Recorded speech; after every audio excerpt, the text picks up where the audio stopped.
One India news channel. आज हम आपको एक ऐसी घटना का फिर से जिक्र करेंगे जिसको सुन करके आपका दिल दहल जाएगा। यह घटना सतना मुख्यालय से तकरीबन 100 किलोमीटर दूर सुप्रसिद्ध धार्मिक स्थल चित्रकूट की, जहां 12 फरवरी 2019 को कुछ दरिंदों ने मासूम जुड़वा बच्चों का अपहरण कर यमुना नदी में शव फेंक दिया था, जहां 886 दिनों के बाद जिला न्यायालय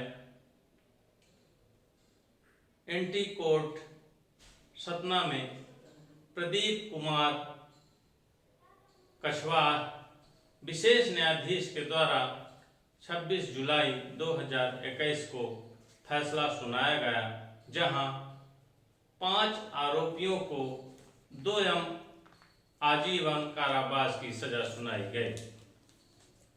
यह सजा उनके वकील दलील देते हैं कि आरोपियों के पक्ष से जो वकील ने दलील दी है उसमें कहा गया है कि यह अभी फैसला हमारे लिए बहुत अच्छा नहीं, अभी हम इसको उच्च न्यायालय में ले जाएंगे।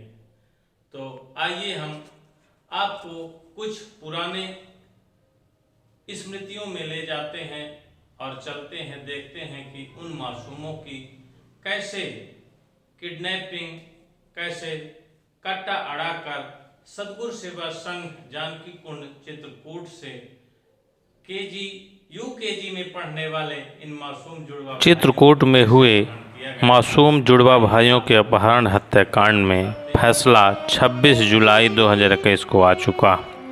कोर्ट ने इस हत्याकांड में शामिल 5 आरोपियों को दोषी पाते हुए अलग अलग धाराओं में आजीवन कारावास की सज़ा सुनाई।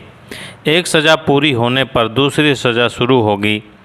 इस अपहरण और हत्याकांड में 6 लोग शामिल थे। एक आरोपी जेल में ही आत्महत्या कर चुका। 6 साल के मासूम जुड़वा बेटों श्रेयांश और प्रियांश का अपहरण कर लिया गया था। अपहरणकर्ताओं ने 1 करोड़ की फिरौती मांगी थी, जबकि पहली किस्त 20 लाख रुपए देने के बाद भी आरोपियों ने दोनों मासूमों की हत्या कर दी थी। आरोपियों ने मासूमों के शवों को पत्थर से बांधकर यमुना नदी में फेंक दिया था। डबल मर्डर ने इस घटना को पूरे देश प्रदेश में हिला के रख दिया था। सतना की जनता सड़कों पर आ गई थी। हत्याकांड की गूंज विधानसभा तक पहुंची थी।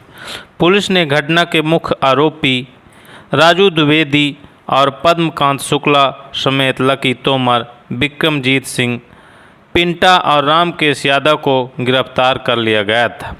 पुलिस ने पद्मकांत, लकी तोमर, राजू को हत्या करने और विक्रमजीत सिंह, पिंटा को साक्ष्य छुपाने का दोषी पाया। रामकेश यादव ने जेल में आत्महत्या कर ली थी। पुलिस ने कोर्ट में 2500 पन्नों की केस शीट पेश की थी।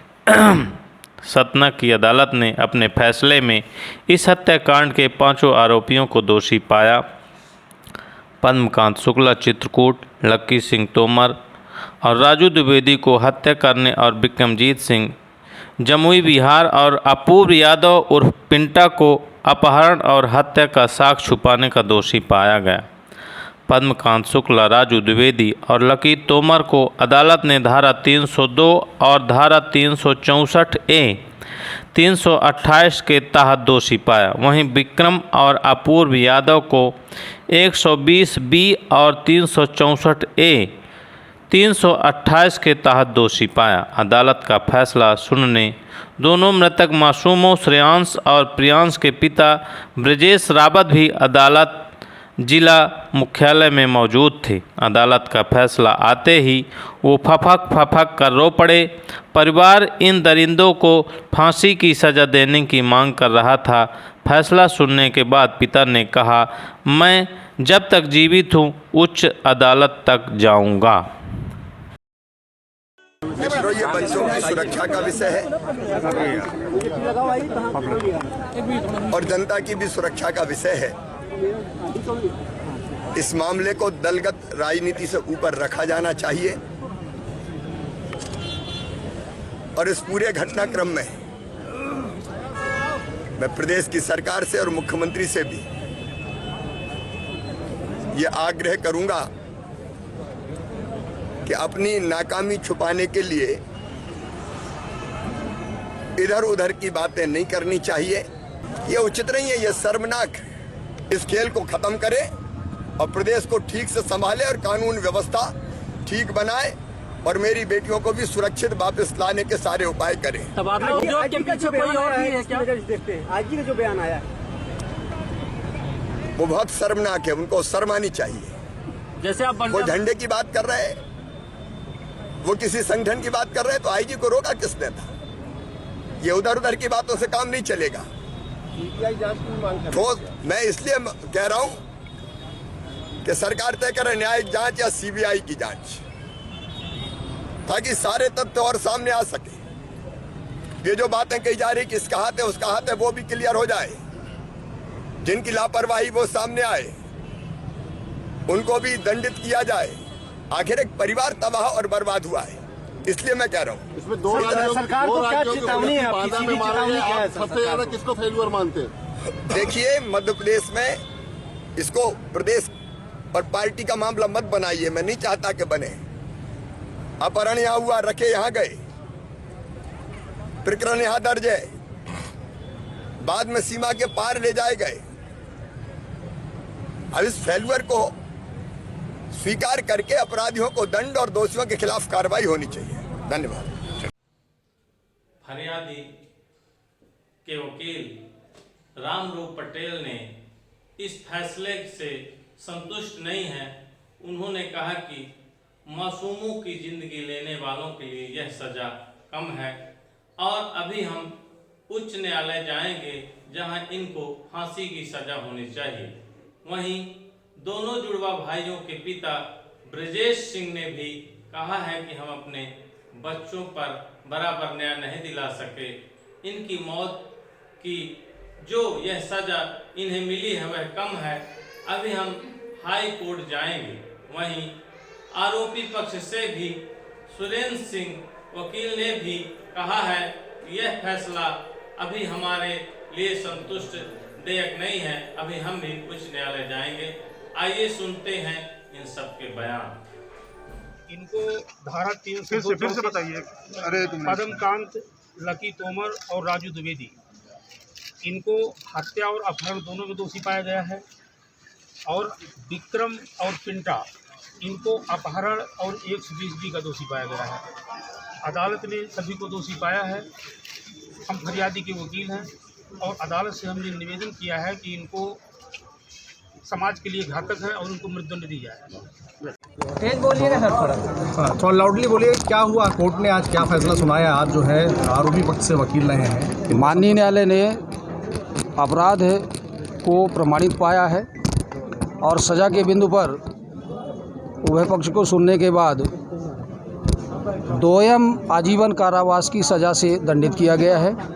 एक सज़ा आजीवन पूरी होने के बाद दूसरी सज़ा प्रारंभ होगी, ऐसा निर्णय दिया गया है। पांचों अभियुक्तों को दोषी करार दिया गया है।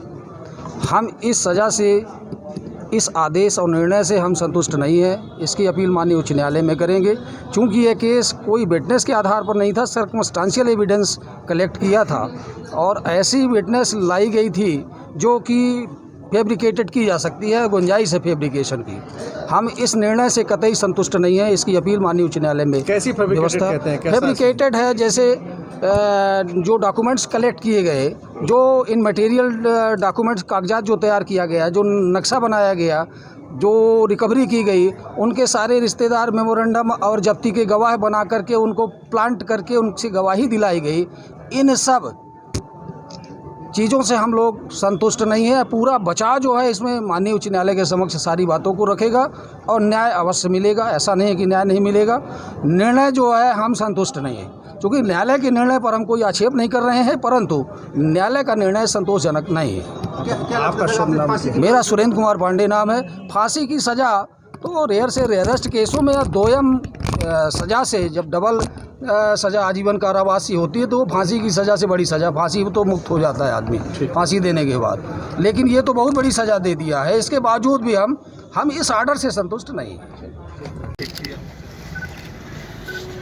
ऐसे जघन्य अपराधियों को समाज में कैसे रहने का हक नहीं। अपने अबोध बच्चों को मैं न्याय नहीं दिला पाया, क्या जवाब। क्या उम्मीद क्या थी आपको? न्यायालय क्या करेगा? अब ऐसे जघन्य अपराधियों के लिए क्या अपराध छुपा था समाज से? समाज ने तो एहसास किया था, एक बाप ने, एक माँ ने एहसास कैसा जघन्य अपराध इन्होंने किया, इनकी सजा क्या होनी चाहिए। ईश्वर का न्याय देखना था, ईश्वर ने दिखाया आज मुझे। आज अपने बच्चों को न्याय नहीं दिला पाया। ऐसे अपराधियों को समाज में जिंदा रहने का हक नहीं है। एक समाज असुरक्षित रहेगा ऐसे अपराधियों से, ऐसी सोच के लोगों से, जिनके अबोध बच्चे पैसे के लिए निशाने पे। ऐसे अपराधियों के समाज में कहीं रहने का हक नहीं। अब उस न्यायालय जाने की कुछ मंशा है आपकी? मैं तो अंतिम स्थिति तक लड़ा हूँ, अंतिम स्थिति तक लड़ूंगा, लड़ता रहूँगा। देखिए चलो।